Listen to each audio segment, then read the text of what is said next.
ওষুধ ব্যবসায়ীদের সংগঠন বেঙ্গল কেমিস্ট অ্যান্ড ড্রাগিস্ট অ্যাসোসিয়েশনের বানহার জোনের তৃতীয় দ্বিবার্ষিক সম্মেলন বৃহস্পতিবার তরুণ সংঘ ভবনে আয়োজিত হল। এই সভায় অনিয়ন্ত্রিতভাবে অনলাইনে ওষুধ কারবার, গ্রামেগঞ্জে গজে ওঠা বিনা লাইসেন্সের ওষুধের দোকানের বিষয়ে সংগঠনের সদস্যরা চিন্তা প্রকাশ করেছেন।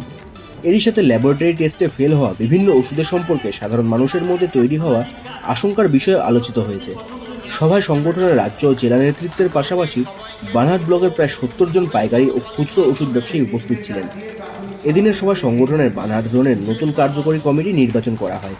সম্পাদক দীপক সরকার, সভাপতি মোহাম্মদ নাজিমউদ্দিন, সহসভাপতি দেবব্রত দত্ত এবং প্রমোদ সিংহাল নির্বাচিত হন। আজকে বানারহাট যে zone Bengal chemist and druggist association বানারহাটের জোনের তৃতীয় সাধারণ সভা অনুষ্ঠিত হচ্ছে। তো এখানে আমরা আমাদের ব্যবসায়িক কিছু আভ্যন্তরীণ সুবিধা অসুবিধা নিয়ে আলোচনা করেছি। তৎসহ একটা বিষয় আপনাদের মাধ্যমে আমরা জনগণের কাছে জানাতে চাই যে আপনারা দেখেছেন সারা ভারতবর্ষের সাথে পশ্চিমবাংলাতেও বেশ কিছু ফেক কুরিয়াস মানে জাল ওষুধ ঢুকে গেছে, যে কোনো কারণবশত কোনো কিছু অসাধু ব্যবসায়ীর হাত ধরে ঢুকে গেছে। তো আমরা এই ব্যাপারে সমস্ত সদস্যকে প্রতি সময় সতর্ক করি, আজকেও সতর্ক করছি। তো আপনাদের একটা কথা আমরা নিশ্চিন্ত করতে চাই যে আমাদের রাজ্য কমিটি মাধ্যমে, জেলা কমিটির মাধ্যমে, জোন কমিটির প্রত্যেকটা মেম্বারের কাছে রাজ্য কমিটির যে নির্দেশিকাটা বেরোয় সেই নির্দেশিকাটা তৎক্ষণাৎ আমাদের পশ্চিমবঙ্গ সরকার আমাদের কাছে পাঠান। আমরা সেগুলো একদম গ্রাসরুট লেভেলে প্রতিটি মেম্বারের কাছে আমরা সেটা পৌঁছে দিই, লিস্ট অফ ফেক মেডিসিন। সুতরাং আমরা আপনাদের মাধ্যমে জনগণকে বলবো যে আপনারা আপনার পরিচিত দোকান, লাইসেন্সযুক্ত দোকান থেকে ওষুধ কিনুন এবং ক্যাশ মেমো নিয়ে ওষুধ কিনুন।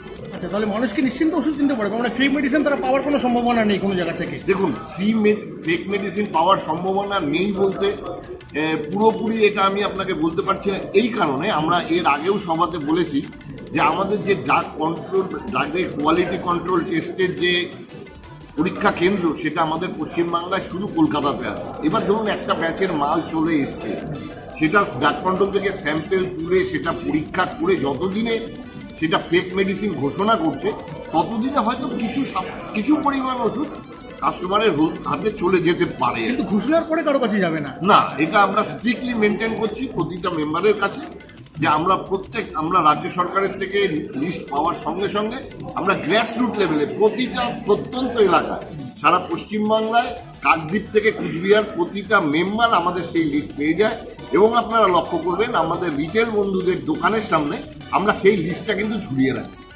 কোনো কাস্টমার যদি চায় আমি দেখব যে কোন কোন মেডিসিন বা তার নিজের জানার জন্য আপনি লক্ষ্য করবেন আমাদের প্রত্যেকটা রিটেল এবং হোলসেলেও আমরা সেই লিস্টটা ঝুলিয়ে রাখছি। আচ্ছা, আজকে কি তাহলে এজিএম থেকে এই ব্যাপারগুলো আপনারা আপনাদের যারা সদস্য আছে তাদেরকে অ্যাওয়ার করলেন এই বিষয়গুলো নিয়ে? আবার অ্যাওয়ার করলাম। আমরা অলরেডি বহুদিন থেকে আমাদের রাজ্য কমিটির নির্দেশে আমরা এগুলো অ্যাওয়ারনেস আমাদের সবসময়ের জন্য আছে। আমাদের বিভিন্ন কমিউনিকেশনের মাধ্যমে আমাদের প্রত্যেকটা মেম্বারকে আমরা সবসময় সতর্ক করি। আচ্ছা, আজকে কি আপনাদের নতুন কমিটি ফর্মেশন হবে?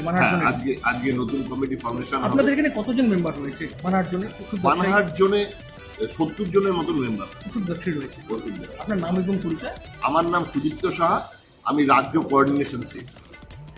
নন লাইসেন্স, দেখেন নন লাইসেন্স যেটা চলছে, যেটাকে আপনি বলছেন লাইসেন্স ছাড়া বিভিন্ন চা বাগান গ্রামের মধ্যে চলছে, এটা আমি মনে করি সরকারি ইনফ্রাস্ট্রাকচারগত সমস্যা আছে। এই সমস্যার কারণে এটা চলছে, সরকার জানে। তাদের একটা অ্যাসোসিয়েশনও আছে RMP, আপনারা সেটাও দেখেছেন, বিভিন্ন জায়গায় তারা অনুষ্ঠান করে, তারাও একটা অ্যাফিলিয়েটের দাবি করছে। আমি ওই অন্য অ্যাসোসিয়েশন নিয়ে কিছু বলতে পারবো না। আমরা যারা এই সংগঠনের সঙ্গে যুক্ত, যাদের সুনির্দিষ্ট ড্রাগ লাইসেন্স আছে, শুধু তারাই আমাদের এই সংগঠনে মেম্বার হতে পারবে। যে প্রশ্ন যারা গ্রামে গ্রামে প্র্যাকটিস করছেন, চা বাগান বা প্রত্যন্ত এরিয়ায়, সেই ব্যাপারে আমি কিছু বলতে চাইছি। না, প্র্যাকটিস করার কথা বলছি না, বলছি ওষুধ ব্যবসাটা যারা করছে। ওষুধ ব্যবসা করুন, সে রিটেল প্র্যাকটিসই বলছি আমি, প্র্যাকটিস করছেন বা ওষুধ বিক্রি করছেন, সেটা সরকারি একটা নিয়মের হাত দিয়ে করছেন, সেই বিষয়ে আমি খুব বেশি মন্তব্য করতে চাইছি। আচ্ছা, অনলাইনে যে এখন ওষুধ ব্যবসাটা চলছে, মানুষ বাড়িতে বসে অনলাইনে অর্ডার করছে, ওষুধ পেয়ে যাচ্ছে, সেক্ষেত্রে কি কোয়ালিটি কন্ট্রোল হচ্ছে বা সেক্ষেত্রে কি কোনো সঠিক ওষুধ পাচ্ছে? অবশ্যই অনলাইনে কারোই ওষুধ কেনা উচিত না। ভারত সরকার অলরেডি চারটা অলরেডি রায় এসছে যেখানে ই ফার্মেসি সম্পূর্ণরূপে অবৈধ ভারত সরকারের কাছে। তারা ডিক্লেয়ার করেছে, সেন্ট্রাল মিনিস্টার মাননীয় পীযূষ গোয়েল মহাশয় যে ই ফার্মেসি ভারতবর্ষে অবৈধ। আপনি দেখবেন কিছুদিন আগ পর্যন্ত টিভিতে র্যান্ডামলি অ্যাড চলতো, আমরা তারও এগেনস্টে একটা কেস করেছি যে অবৈধ জিনিসে কেন টিভিতে অ্যাড দেওয়া হচ্ছে, একটা বন্ধ করা হোক।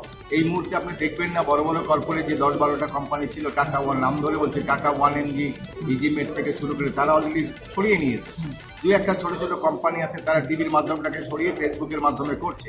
আমি অতি সত্ত্বর সরকারের কাছে আবেদন রাখছি, যেভাবে 12টা কর্পোরেট সংস্থাকে চিঠি ধরানো হয়েছে অ্যাড বন্ধের জন্য এবং ই ফার্মেসি বন্ধের জন্য, সেভাবে প্রত্যেকটা কোম্পানি অ্যাড বন্ধ করা উচিত। আপনাদের মাধ্যমে প্রত্যেকটা জনসাধারণকে আমি জানাতে চাই, ই ফার্মেসি গোটা ভারতবর্ষে অবৈধ, ভারত সরকার অবৈধ ঘোষণা করেছে।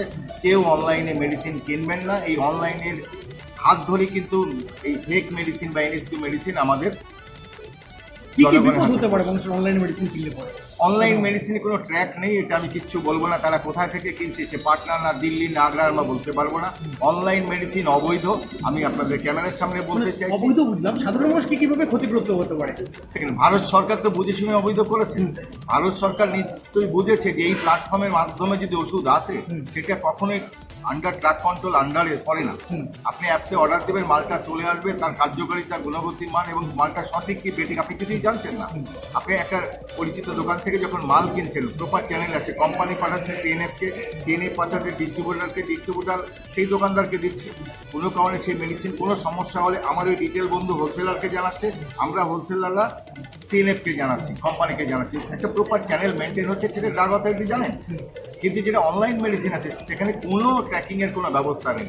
এর জন্যই ভারত সরকার ই ফার্মেসিকে অবৈধ করেছে। আমি জনসাধারণকে জানাতে চাই, ই ফার্মেসির মাধ্যমে মেডিসিন। নাম প্রদ্যুৎ সাহা, আমি জলপাইগুড়ি জেলা সেক্রেটারি। আমাদের আজকের কমিটিতে 15 জনের কমিটি করা হয়েছে।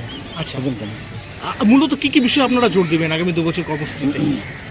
আমরা বর্তমানে যে স্পুরিয়াস ড্রাগ মানে ভেজাল ওষুধ, যেটা নিয়ে রাজ্য তোলপাড়, এই বিষয়টা আমরা সবচেয়ে বেশি জোর দেবো এবং মানুষ যেন সঠিক দামে সঠিক ওষুধটা পায় সে বিষয়ে আমি জোর দেবো। আচ্ছা, আপনারা আজকে আপনাদের এখান থেকে যে একটা বার্তা দিলেন যে অনলাইন ওষুধ না কেনা উচিত এবং সেক্ষেত্রে ওষুধের ডিটেলস থাকছে না, অনেক ক্ষেত্রে ভেজাল ওষুধ পাওয়ার সম্ভাবনা থাকছে, লোকে ক্ষতিগ্রস্ত হতে পারে অনলাইন ওষুধের। তো এখন যারা বাধ্য হয়ে অনলাইন ওষুধ কিনছিলেন, বয়স্ক মানুষ আছে অনেকের বাড়িতে, অনেকের পক্ষে ওষুধ কিনতে যাওয়া সম্ভব না, তারা এখন কি করবেন? তার কোনো বিকল্প চিন্তা ভাবনা কি আজকে আপনারা এই এজিএম থেকে করলেন? আপনি একটা ভালো কোয়েশ্চেন করেছেন। এই বিষয়টা সত্যি, কেন কি অনেক বৃদ্ধ মানুষ আছে যারা বাইরে গিয়ে ওষুধ কিনতে পারছে না। বিষয়টা তুলে ধরলেন, আমি আমার জেলা কমিটি বা রাজ্য কমিটির সঙ্গে আলোচনা করব বিষয়টা কী করা যায়। কারণ কি অনলাইনে যেভাবে মানুষ রোজকার ওষুধ দিচ্ছে, এখানে প্রচুর ভেজাল ওষুধ ঢুকে যাচ্ছে। এইসব আমাদের সংগঠনের জেলার সঙ্গে কথা বলে আমি পরবর্তীতে আমি জানাবো, যাতে মানুষের কাছে ওষুধটা পৌঁছানো যায়, সঠিকভাবে যারা পৌঁছানো যায়, দোকানে আসতে পারবে না তাদের দিতে কাছে। পারি আমরা, হ্যাঁ, সেটা আমরা আলোচনা করে পরবর্তীতে জানাবো। আচ্ছা, দাদা আপনার নাম এবং পরিচয়? আমি দীপক সরকার, বানার্জন সেক্রেটারি।